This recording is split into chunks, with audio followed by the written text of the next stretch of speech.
Good morning, St. Kitts and Nevis, and welcome to The Edge here on ZIZ Radio, 96.1 FM. Today is Monday, February 10th, 2025. I'm your host, Devonne Cornelius, and thank you for joining me on the program for today. In studio with me is Dr. Jensen Morton, Director of Health Institutions, and we are here to talk about, all things health as it relates to the Joseph and Franch General Hospital. And of course, when we open the phone lines a little bit later in the program, Dr. Morton would respond to any questions that you may have. Mm-hmm. Good morning and welcome back to The Edge. Hi, good morning. Pleased to be here. Awesome. So let's get into our discussion for today. Can kindly give us an overview of some of the upgrades or new things that have taken place at JNF, let me say for 2025, and perhaps over the last couple of months. Okay.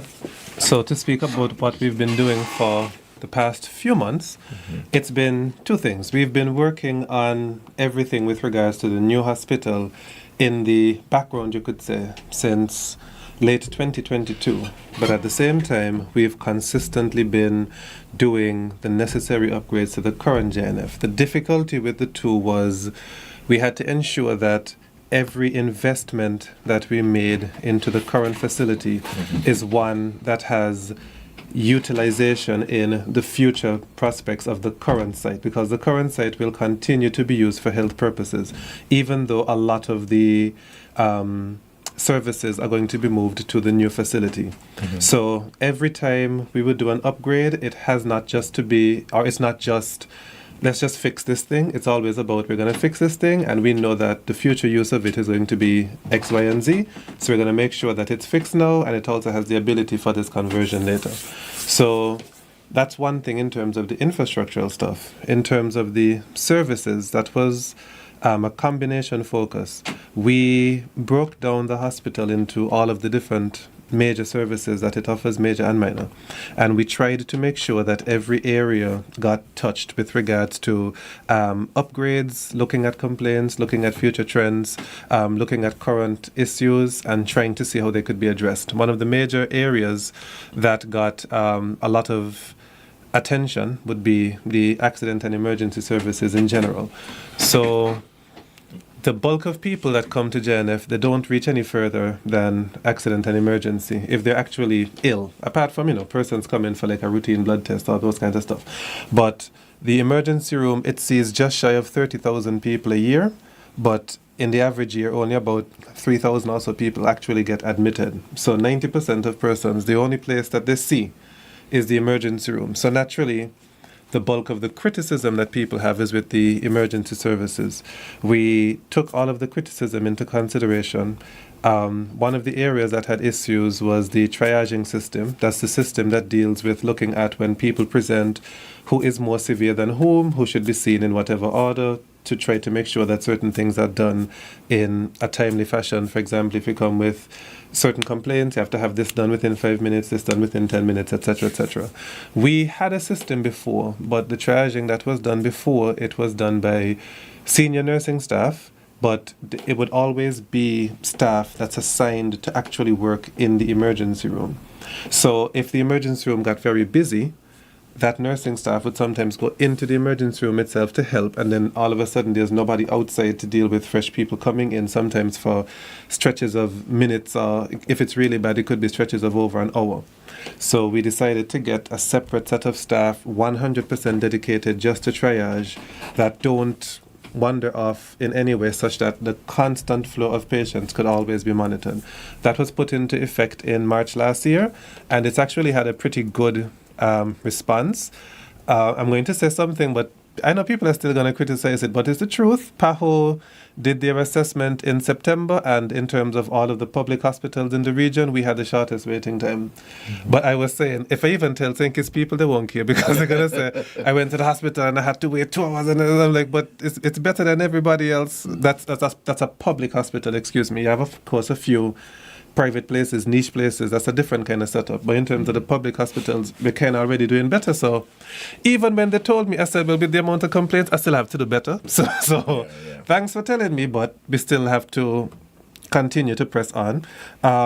So at least there was something that was a key performance indicator that we were able to use to show that it's going on the right path, and we just have to continue on that path. In keeping with the emergency services, we have been trying to get some of our staff to be encouraged to do specialization in emergency medicine itself. I will say there is a staff member that's interested, and we're going to see how best we could assist that person. They got their own interest, and we're going to see. In the interim, there was a professional team that was just here 2 weeks ago, led by a Dr. Kayla Maloney. She's from here. She traveled to the States. She has a new life now in the States, but she is an emergency medicine specialist. And she decided to give back by getting a team of the consultant emergency medicine staff that she works with in the States to come to St. Kitts. And they did the first part of what's going to be a multi-series training workshop with the doctors here in the emergency room. It helped very well. They also got on-hand training for lung and heart emergency ultrasounds. They got a refresher training in advanced cardiac life support, and the list goes on and on. It was a very good week that really, enhanced their knowledge. They were from Rutgers Hospital in New Jersey. So we're going to continue having partnership with that facility. It was a very, very good effort, a very well-received effort. We also would have recently started expanding our EMS staff. That's the first responders that come on the scene. Mm-hmm. We would have put out some ads from October. We actually did the interview since November, but we would have only recently started the EMS training. That would have started just last week. It's a course that takes quite a number of weeks, because anyone that works in a capacity in which you interact with patients, you have to get local certification. So some of them, they have certification from, some of them, they're not from St. Kitts. They emigrated here. They had certification from whichever country, and they saw the opportunity and they applied. But you still have to pass our local certification. You have to go to all of the courses, all of the trainings anyway. So in a couple of weeks' time, we will have some new EMTs, and that would really help the overall service. That department has been, it's been in need of some reinforcement for a while.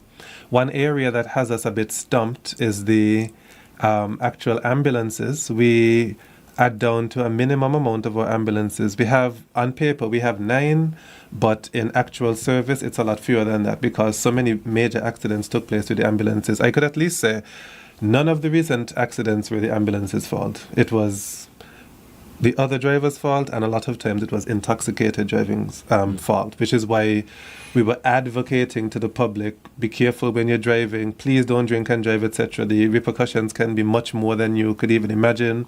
In one of the accidents that took place, the ambulance actually had a patient in the back that we were trying to transport from Sandy Point Hospital to town, and the car caught fire, the oxygen in the ambulance nearly caught fire, and people sending me the video with them scrambling to get the oxygen off, and it was a lot of stuff. Like, it's and all because one person was just driving recklessly, not the ambulance, because too many witnesses were there to back that up. Mm-hmm. But we did order a new fleet of ambulances. Slight delay with them coming here, but we are still tracking that order. We're working with public works as well as private persons, including Hospital CDC and other mechanics, to try to see how we can get some of our down ambulances back up. But until that happens, it's going to be a little bit of a gray area until we get the reinforcement. But the reinforced fleet, it would really help.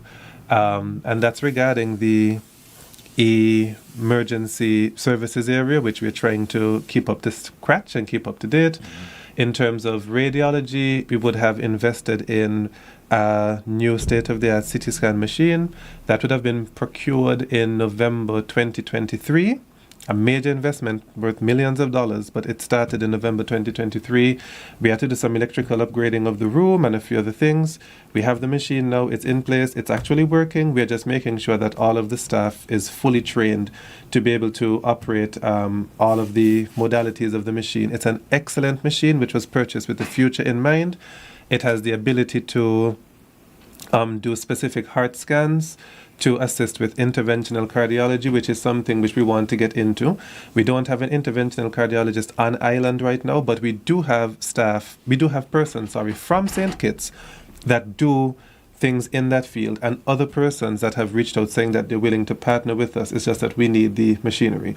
So once we have that fully up and running, that's one of the components to then be able to offer some definitive treatment for persons that come with severe heart-associated ailments, because it juggles between cardiovascular ailments and cancer as the number one killers in St. Kitts. It's much more than anything else right now. So we really need to do more investment in that area, so we've taken the first step with regards to that. We've also invested in the MRI facility, but that's going to take a few more months before it's ready. That facility, when it comes on stream, it is going to be, again, a state-of-the-art facility, a full, proper, spacious everything machine that would have been procured since late 2022, and in actuality the entirety of the MRI procurement, it was something that we worked along with from the previous dispensation, because they would have started the process with regards to the MRI. We took it over and we're just seeing it through to completion, because that's the right thing to do for a proper service for the people. Mm-hmm. It's just that it's taking a bit of time with regards to some of the specifics of the room and some other things that we had to make some slight adjustments to. So when those things are finished, we will have some proper services to offer. In the middle of last year, we also got the installation of some fluoroscopy services. That's a special type of X-ray used by urology and other things to basically not just do an X-ray, but it gives you a kind of you can say live view of the working of the organs in your abdomen, to summarize it. That machine is there, it is up and running, and it's been there since the middle of last year. So those are just two departments. Just note I have like over 20 departments, but it's just for you to understand that department by department, yes, we took a look at everything and we tried to improve everything as much as we could. If I keep on, it'll take like 3 hours. So. Thank you so much for that, Dr. Martin. We'll take a break, and when we come back, we'll continue the conversation here on The Edge. For those of you who are just tuning in, you're listening to an interview here with Dr. Jensen Morton, the Director of Health Institutions. Stay tuned.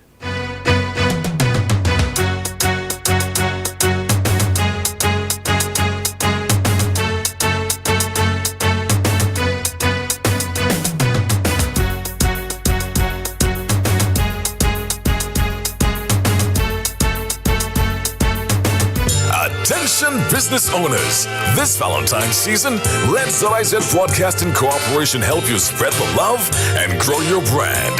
From January 19th to February 14th, take advantage of our exclusive Valentine's advertising package. With ZIZ, your heartfelt message reaches thousands across all popular radio platforms. Make this Valentine's Day unforgettable. Promote your romantic specials, products, and services to an audience eager to celebrate love. With our customized ad solutions, we'll help you stand out, spark connections, and boost your sales. Don't miss out on this perfect opportunity to share the love and maximize your exposure. Call us at 869-662-8203 or email sales@zizonline.com to book your Valentine's campaign today. ZIZ Broadcasting, connecting your business with your customers this Valentine's season. Valentine's advertising specials, January 12th to February 14th. Call 869-662-8203 today. The views and opinions expressed by participants and callers during this program are solely their own and do not necessarily reflect the views, opinions, or policies of ZIZ Broadcasting Corporation, its management, or sponsors. The station accepts no responsibility for statements made.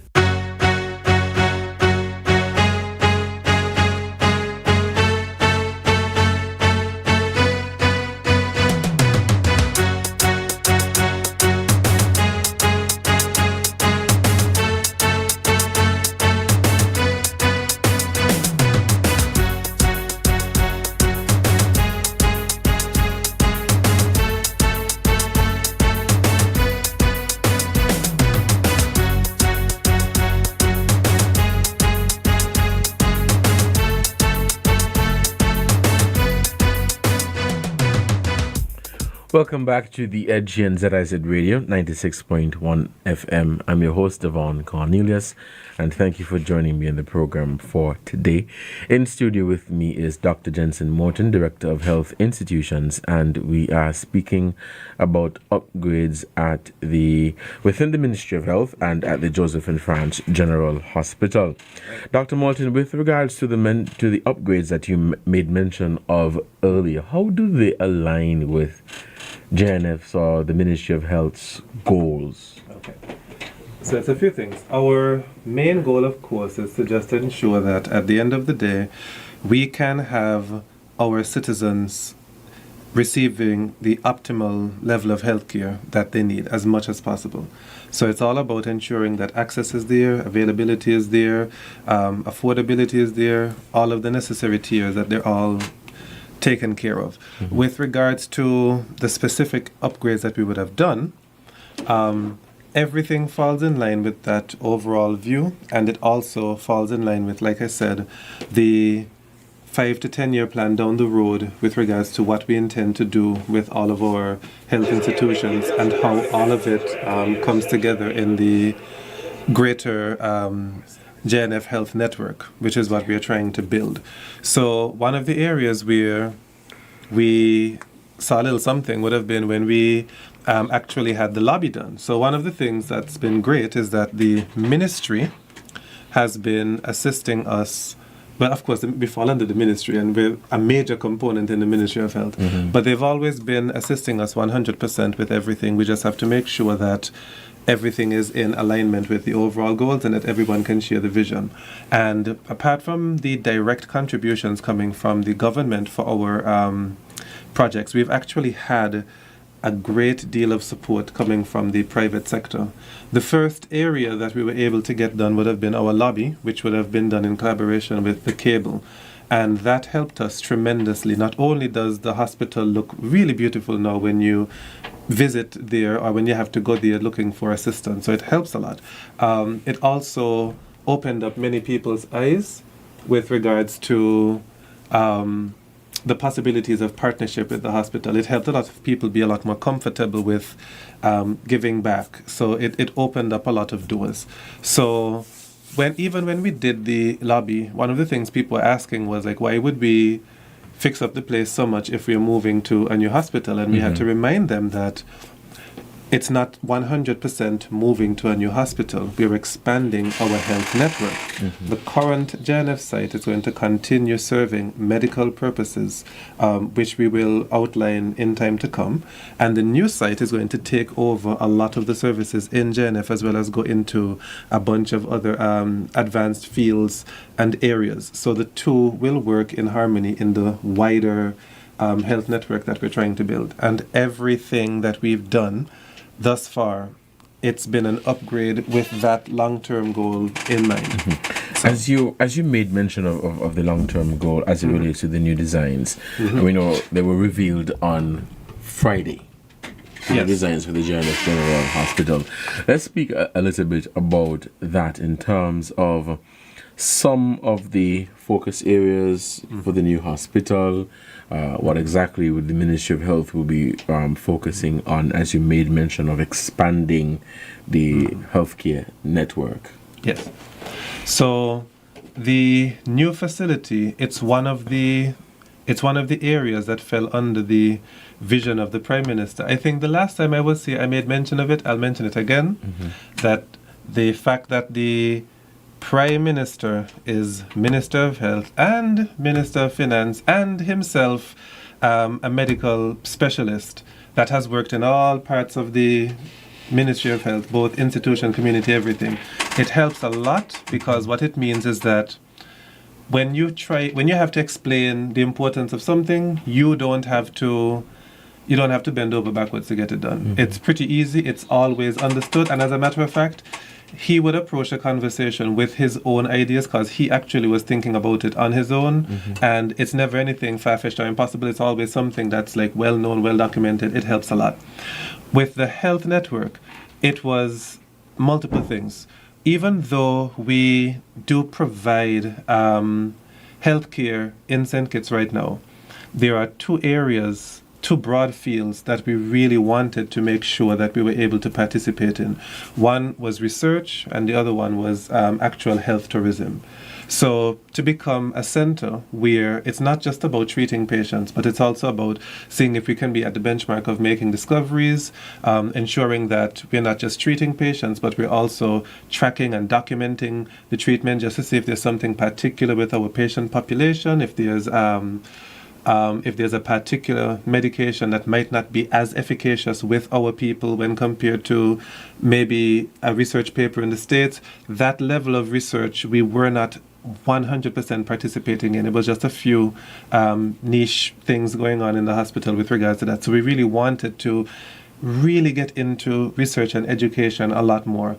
Then with regards to health tourism, because our facilities are geared towards our own people, we didn't really have the full setup to say that we are absorbing persons from other territories that might want to come here to get particular procedures done.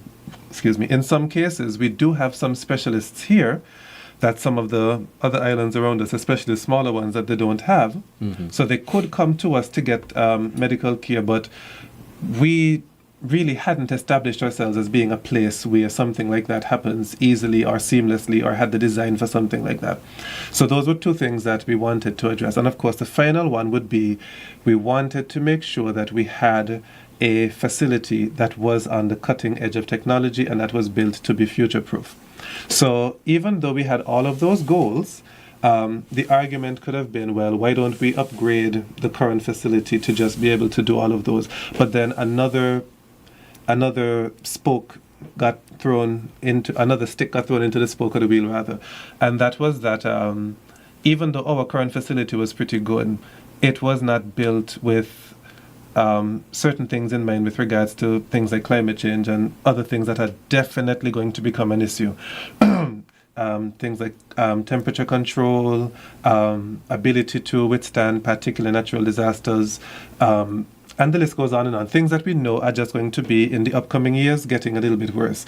We had to make sure that our hospital facility, that's going to be our main center for holding our inpatients, that facility had the ability to be resilient and stand strong, such that even if everywhere else in the country got really torn up, that the hospital is able to maintain its function. So everything with regards to its electricity function, its water capabilities, the ability for its roof to stay up, and everything else. It had to be the most resilient building in our country. Right now, I don't have that 100% set up at JNF. And to get everything which I mentioned in the current JNF, it was actually looking to be exceptionally expensive.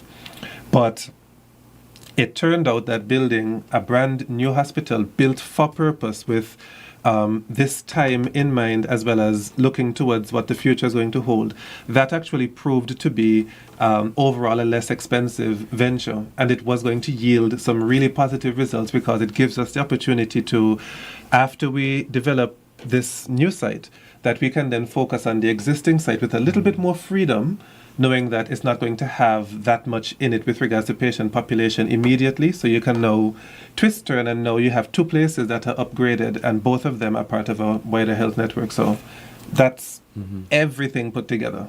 The point that you made, Dr. Morton, as it relates to climate change and building for purpose, ensure the building is fit for purpose, is a similar conversation that I think ordinary citizens have from time to time when we talk about homes, in terms of our building codes and people building with cisterns because of hurricanes and don't have access to water, whatever the situation may be.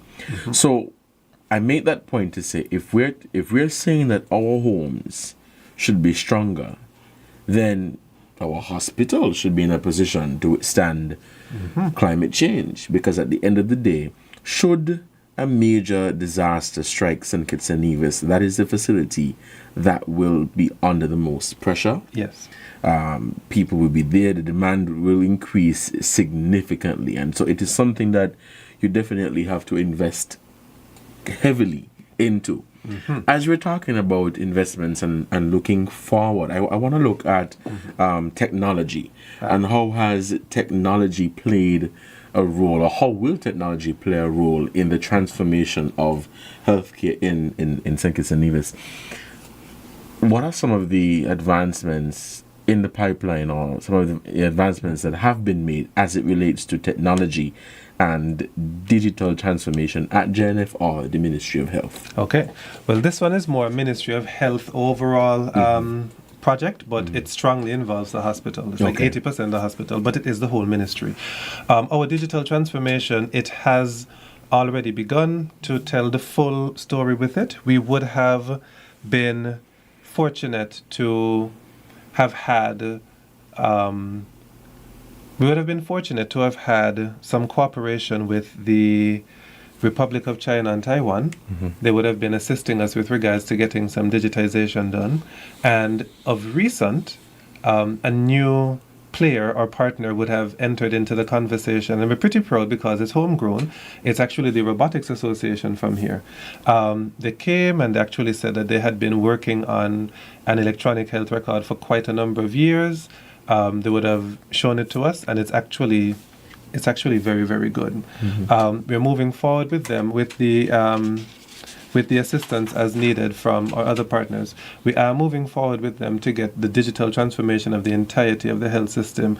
The vision that they have, which aligns with our vision, it's multi-pronged. It goes from us in the hospital having our own electronic health records sorted out, coupled with individual citizens also having their own health apps on their phone, such that they could make bookings and they can get results in a timely manner. So instead of it being that you come to the hospital let's say you're doing a blood test and you just come to the hospital whatever time and you wait, you can now get the blood test booked. So let's say you came from a health center, you can go to the health center, they identify the need for this test, they can actually book you immediately from that area for you to know you come to the facility, let's say Thursday at 8:20 for your booking, and it goes in your app and you get to know that you go Thursday at 8:20.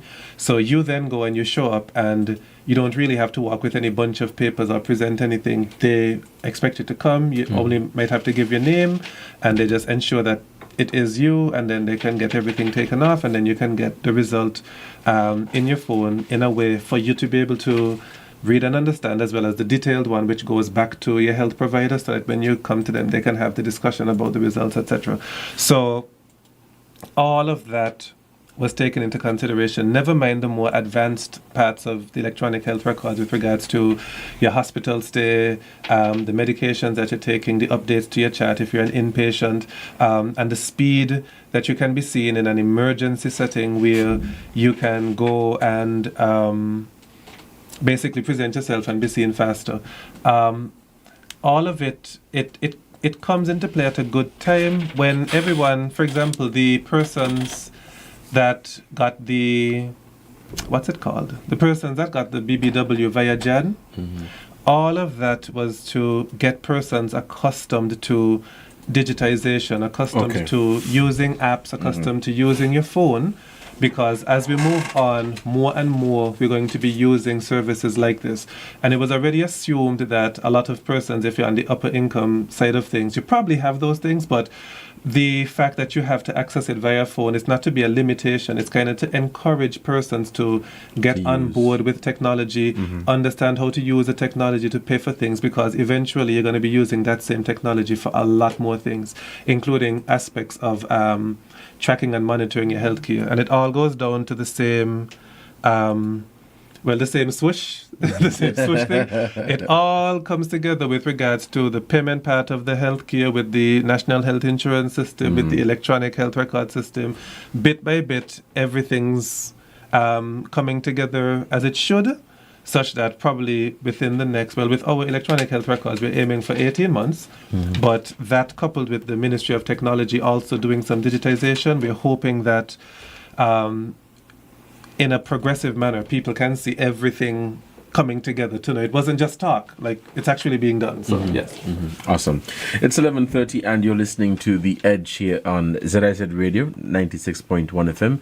If you're just tuning in, I'm your host, Devonne Cornelius, and with me today is Dr. Jensen Morton, Director of Health Institutions, and we're speaking on upgrades surrounding the Ministry of Health and the Joseph and Franch General Hospital. We'll take a break, and when we come back, we'll continue the conversation. Stay with us. Get ready to ignite your Tuesday nights with a show that's as educational as it is entertaining. Welcome to Pleasure Pulse, your weekly guide to the world of sex education. Join Roma every Tuesday night from 8 to 9 p.m. exclusively on ZIZ Radio 96.1 FM. It's the perfect way to spice up your midweek routine and get answers to all your burning questions. Whether you're looking for relationship advice or curious about the art of intimacy, Roma's got you covered. Pleasure Pulse, every Tuesday night from 8 to 9 p.m. only on ZIZ Radio 96.1 FM. Don't miss out. Your sex education journey starts this Tuesday with Roma as your guide.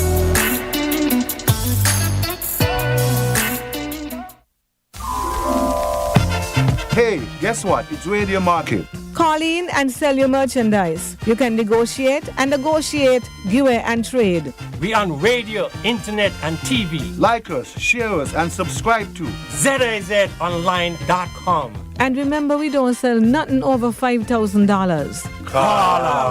Join us every Saturday morning at 10 o'clock right here on ZIZ Radio. Call 465-6120, 465-1903, 662-8674, or 718-577-2916. ZIZ Radio, giving back to the people. From the heart of ZIZ Radio comes a political talk show like no other. The Edge, with host Devonne Cornelius giving you his take on the biggest stories happening in governance today. Got something to say? Let's hear it. Give us a call at 869-465-2555, Monday to Friday from 11 a.m. to 12 noon. One solid hour of in-depth analysis of the machinery that makes our country tick. The Edge, cutting into the matters at hand. The views and opinions expressed by participants and callers during this program are solely their own and do not necessarily reflect the views, opinions, or policies of ZIZ Broadcasting Corporation, its management, or sponsors. The station accepts no responsibility for statements made.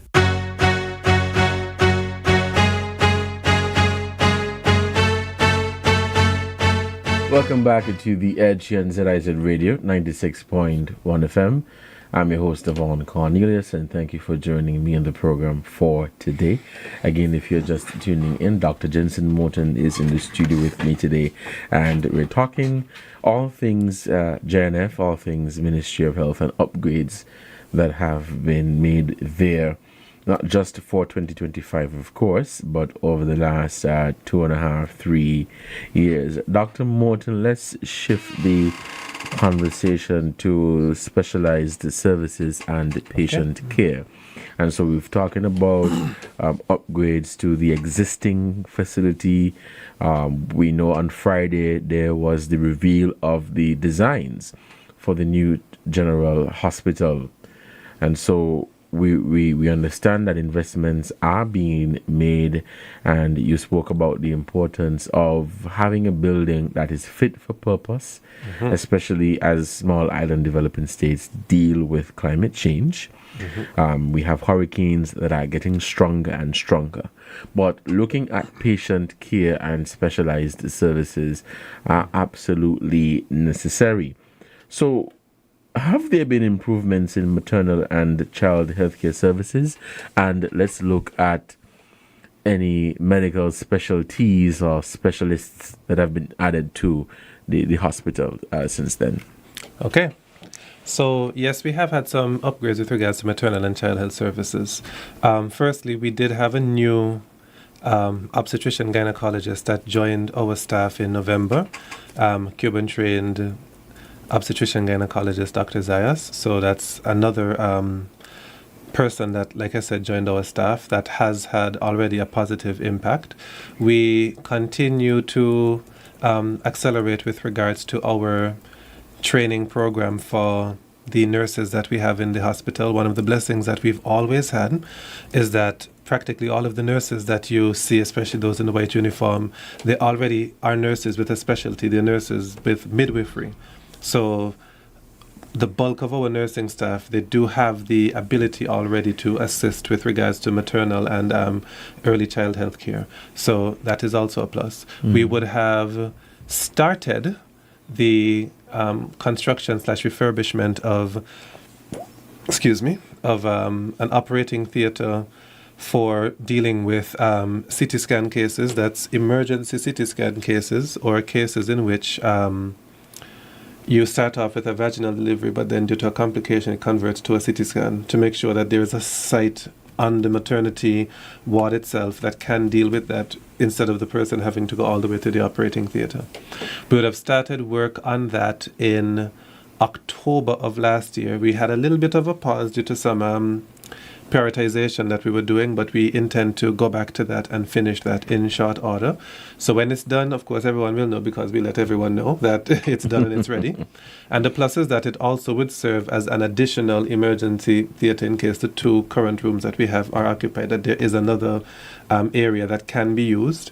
And it also serves, until we get the new hospital, it also serves as just an additional emergency theater. People would be surprised to note that at times, we don't let the general public panic, because we handle business and we get back to normal as quickly as we can.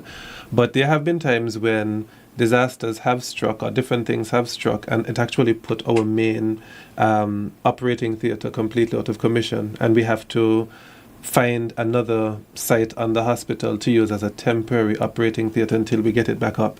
That usually comes with a lot of struggle and stuff on the inside. We just do it for the few days, and then before people even find out, we address the main one's problem, and you're back into the main one. So we never really have a reason to tell anyone that this happened and we had to do this and this. We just handle business.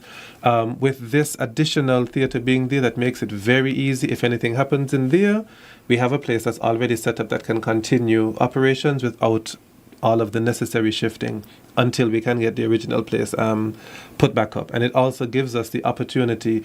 I mean, if I wasn't building a brand new facility, it would have come in handy for me to do high-level upgrades to that one, whilst the other one is used for the emergencies in the interim. But the other key thing with it is that we did start an organ transplant program. We started with kidney transplant. We do have a partner in terms of a seasoned physician that can do it, and we're getting the other things in place. But one of the things that requires is the use of 2 operating theaters at the same time, because you have to be removing kidney from donor and giving kidney to the other person. Yeah. So the 2 rooms would be occupied. Now, if I only have 2 rooms and they're both being used on a procedure that's going to take a pretty long time, that means that if somebody comes through with an appendicitis, they would have to wait. Or if a car crash comes in, they would have to wait, which is unideal. So for you to get a kidney transplant program, a proper one, you have to have at least more than the 2. Yes. Just as a basic. So when we get that one finished, for sure, we can actually proceed with that program. The new hospital is going to have multiple theaters, such that things like organ transplants, it's going to be much more of a reality and much easier to do, because it's going to be built for purpose. But we want to make sure that program, we start it in the current hospital, work out all of the, work out all the kinks and everything, so everybody is smooth sailing. So when we go into the other facility, it's like, as I said, it's like smooth sailing through it. So we're trying to get that one complete, hopefully within the next 2 to 3 months, trying to get some final touches with the anesthetic machine. If I have a donor that's willing to assist, I would strongly appreciate it. But we're trying to see how we can get that sorted out, and then also we'll internally deal with the final touches of the construction. So that's with maternity and the early child health part. Even today, we had some generous donations from the family of Miss Pemberton. She was former hospital administrator. I think she would have stopped in 1991. She would have passed away about 4 years ago or so. Her family did make a donation just this morning of portable ultrasound for gynecology to cardiotachograph machines, and 5 fetal Dopplers. That would have been just this morning. And again, that's something to assist us with maternity and child health specifically. And I should also note that we're one of only 3 hospitals in the region that's certified as a baby-friendly hospital, certified by PAHO. So that's also something for us to be proud of. And I should also note we had 0 maternal deaths last year. So that automatically gives us the best performance in the world, because 0, nothing can beat 0.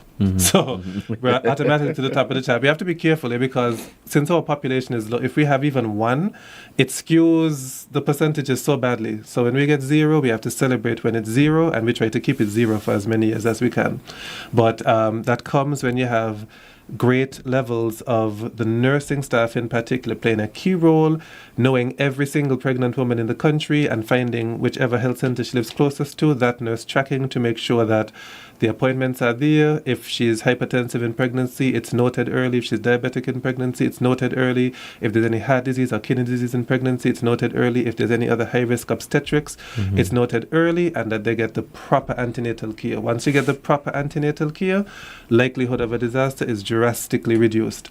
We're not God, so we try our hardest to keep it at 0 all the time, but sometimes you get something unfortunate, but we try our hardest to make sure that we fight with every single case that we have to get everyone successful, at least with the mother, and try our best also with regards to making sure that the baby is also successful. So, yes. And with this, you're talking about community health and nursing, yes, with the nurses in the community go and they work really hard. Awesome. Wait, I forgot something. Sure. You mentioned about the other specialties. Let me just mention that quickly. For the past, I think if it's 18 months, we've added some members of staff, not just a new gynecologist, but we also have an endocrinologist now for the first time. That's a doctor that deals with issues of everything to do with hormonal dysregulation. So that's thyroid issues, any other sexual hormone issue, a specialist for diabetes, a specialist for weight gain, as in a medical type of weight gain, and even a bunch of things, like even if you're having issues with bedwetting and stuff, it's quite a few things that are linked to hormonal dysregulation.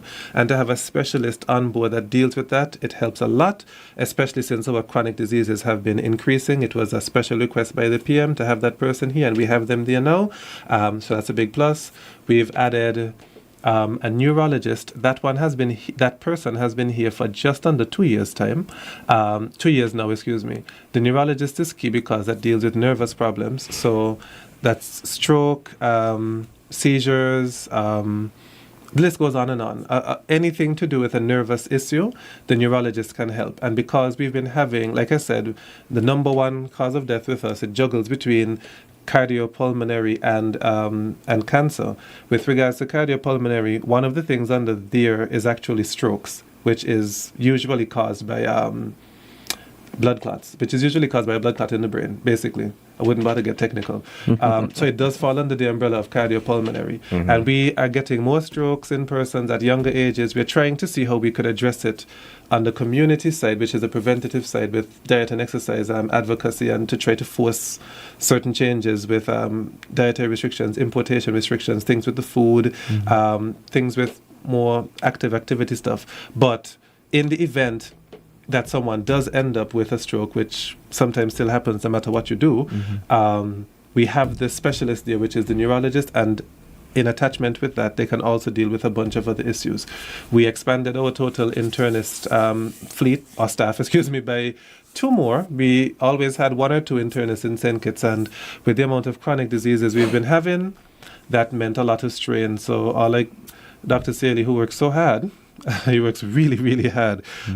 He now has the additional assistance of 2 other internists. One of them has further training in intensive care, which assists in the patients that get really, really, really, really severe. So that helps us on that front. We would have also added, I'm trying to remember everyone. We added an additional anesthesiologist, so that's another one. We would have added, I feel like I'm missing someone. We added an additional nephrologist. That's to help with kidney disease. We always only had 1, and it's actually kind of interesting because we always only had 1, and then the one and only nephrologist had to go on leave, and in her absence, we were using another physician to substitute, and that was the person that actually went and highlighted and said, are you all even aware the amount of work that this person has been doing? Because, sometimes people do work and they're just working, and they don't complain. Right. But when the other person came in and said, no, y'all need to look at this, and this, and this, and we realized that this was someone that was actually working to the max. They just weren't a complainer. And with us wanting to push for a kidney transplant project, even though the urologist is just, in and out, the person that takes long-term care of both the donor and the recipient is the nephrologist. So if you're going to do that program, it's more work on the nephrologist. So if somebody's already working to the max and you're planning a program to give them more work, the least that you could do is get an additional nephrologist so we could focus more on kidney care. So that also was arranged, and that staff member was also added to the staff. We added an additional radiologist, but that would have been since 2023. I'm trying to think of everything that was added.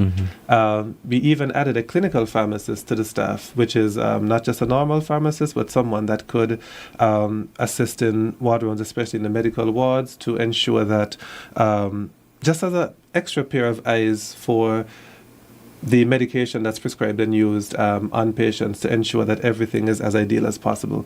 It's a new program. It's a little pilot that we're doing, and it's been going successfully thus far. I don't want to forget anybody, but I'm thinking. In the meantime, we'll open the phone lines and we'll take your calls at 662-8674. Okay. We also have Dr. and Mrs. Grant. Well, they're both doctors. Excuse me, Dr. and Dr. Grant. Male, Dr. Grant, he is a surgeon from here that has training in trauma surgery and also has training in laparoscopy as well as even robotic surgery. I don't have a robot yet, but in the new hospital, there is going to be a room in which, if we decide to invest $3 million in a Da Vinci 3 robot, that we have a room that could accommodate it and we can take it to the next level. That's way in the future, I think, but just in case the future comes sooner, whoever takes over the role, at least they could smile and say, okay, well, these people thought ahead. So we made sure that that's in place. And then Mrs. Grant, Dr. Grant, the female Dr. Grant, she's a pediatrician that has subspecialty in infectious disease, in dealing with children with infectious disease. Wow. So she's also been here, and they've been working. It's contractual, so their term will end shortly, but they have had a strong impact since they were here. Dr. Grant, male Dr. Grant, for example, he was very instrumental in us getting our endoscopic department set up. That's for colonoscopes and upper GI endoscopes. That was done in collaboration with Social Security coming to the end of last year. Some expensive equipment cost tens of thousands of US dollars, but Social Security jumped in and they said that they're willing to assist because if we have that service, that helps them with also their job of helping citizens. So they were willing to assist us, and we were able to get that off the ground and running, thanks to a lot of work coming from Dr. Grant and also Dr. Woodley in the surgical department of JNF. And I have a third surgeon, Dr. Osborne, but Grant and Woodley were the two ones that were strongly pushing with regards to that particular program. Awesome. It's 11:49 and the phone lines are open. I'm so sorry that we only have about 10 minutes left. I talk too much. Well, I can tell you, Dr. Morton, the people are definitely grateful for the information, and thank you so much for joining me in the program for today to share these upgrades as it relates to JNF and the Ministry of Health by extension. And of course, with the new designs for the new hospital coming, people are particularly interested in what's taking place at the current facility, what are the plans for the current facility, and what are the plans for the new facility.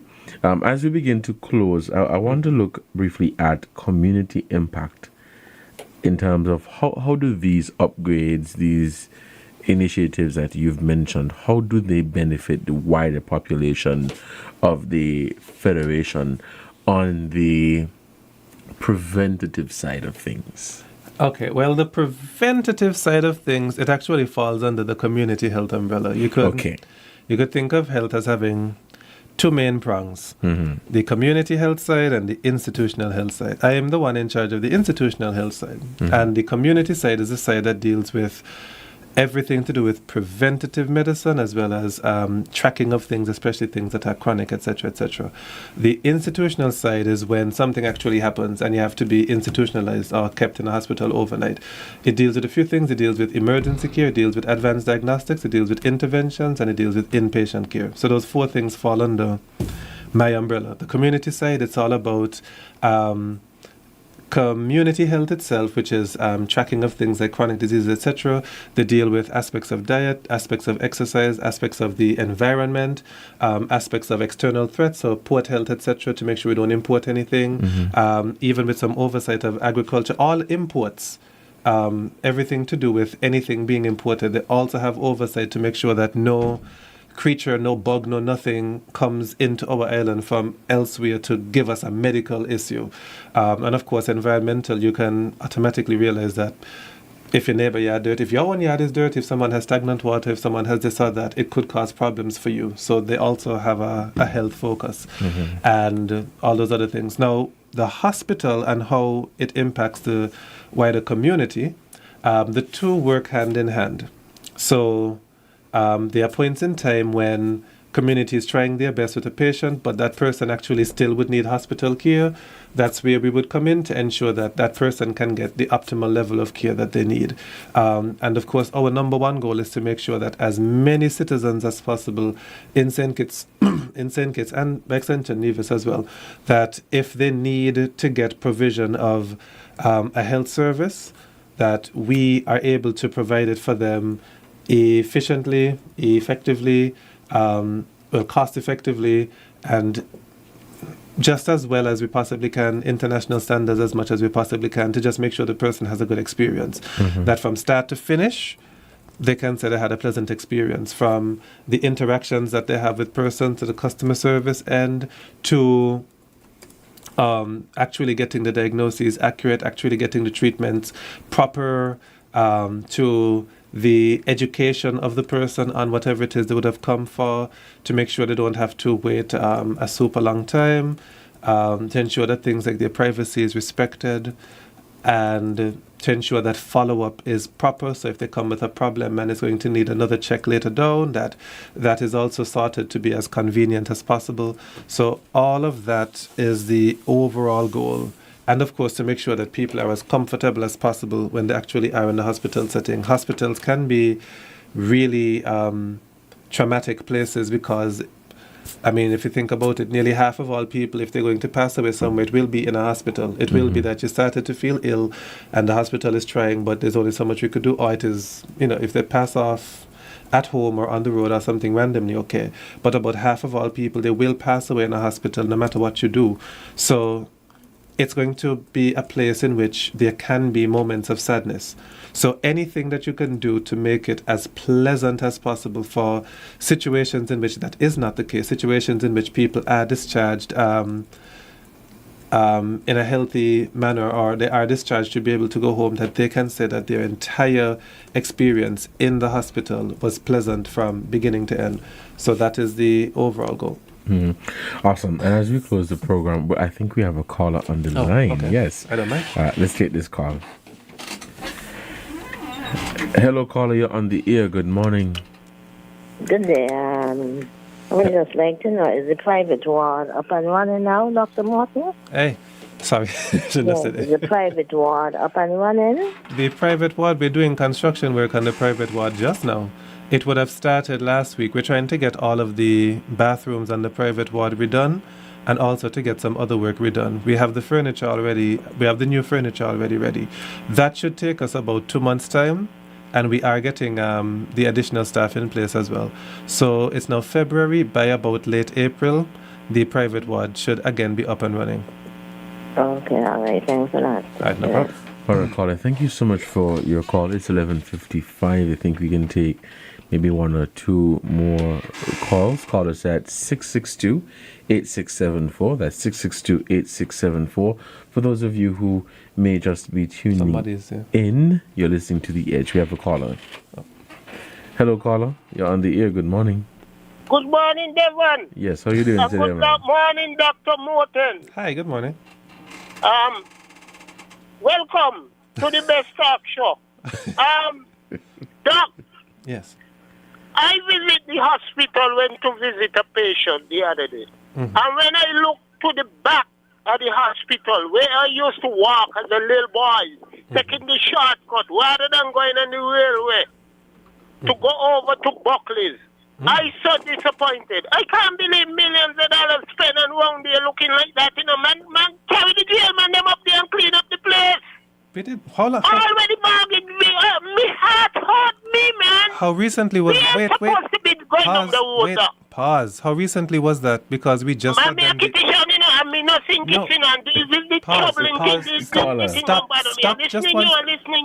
No, I'm saying stop just a second. How recently was that? Because we've had the prisoners up there every weekend for the past 3 weekends. So I want to know how recently was that visit. Come on, man. Real kitty ain't like them kind of mood, you know. Millions of dollars spending behind there, they say. Pause. Man, how recently did you go there? Because we would have been doing cleaning every weekend for the past 3 weekends with the same prisoners.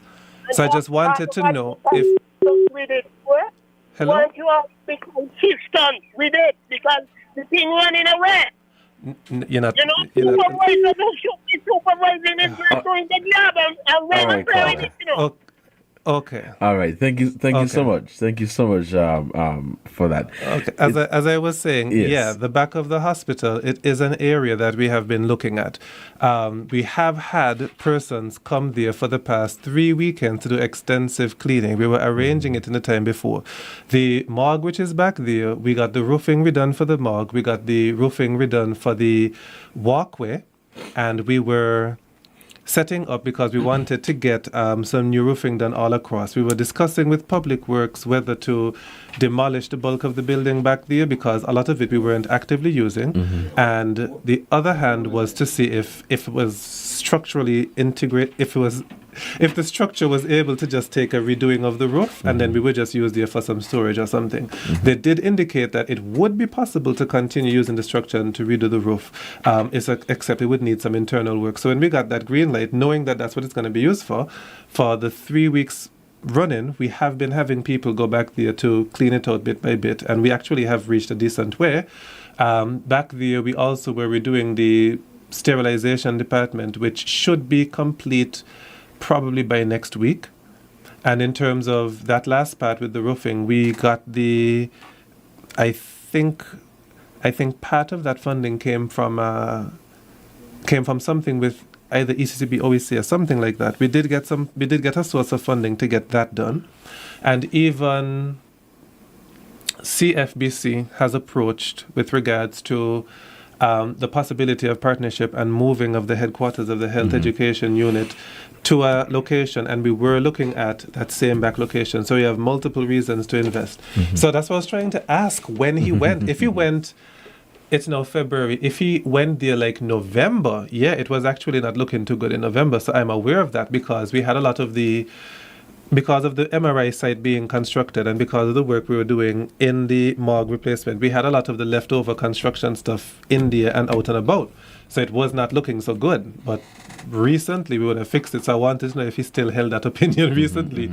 But I'm going to visit there. I mean, I'm there every day. I'm going to take a walk and see if it's really... Oh, somebody's there. We have a call on the line. Hello, caller. Good morning. Yes. Hi, good morning. If you want to apply for a nursing job, where do you have to go? Oh, sure. If you want to be a nurse, there are different levels. You can enter either as a nursing... I hear myself. Oh, sorry. You can enter either as a nursing attendant, a nursing assistant, or a registered nurse, depending on your level of education. If you're just entering just like that, I would suggest that you have a conversation. I would start with the office of the Office of the Principal Nursing Officer. So that's the Office of the PNO at the Ministry. They will take into account your current education level and look at your options, and they'll be able to partner with CFBC to see if additional training is needed and what program would be best for you, and also all of the options with regards to careers in nursing. But that's very good. We recently had 43 nursing students up at the hospital. I was so surprised there was that many. So the program is doing well. So I'm happy about that. All right. We are actually out of time. It's the top of the hour. Dr. Morton, again, thank you so much for joining me here on The Edge, and it clearly shows that we have to continue this conversation, and so I'll be keeping in touch with you to invite you again to continue to provide updates as it relates to the Ministry of Health. Okay. Until next time, you guys, stay safe, don't drink and drive, don't text and drive. You've been listening to The Edge. Coming up now is our midday newscast. Stay tuned.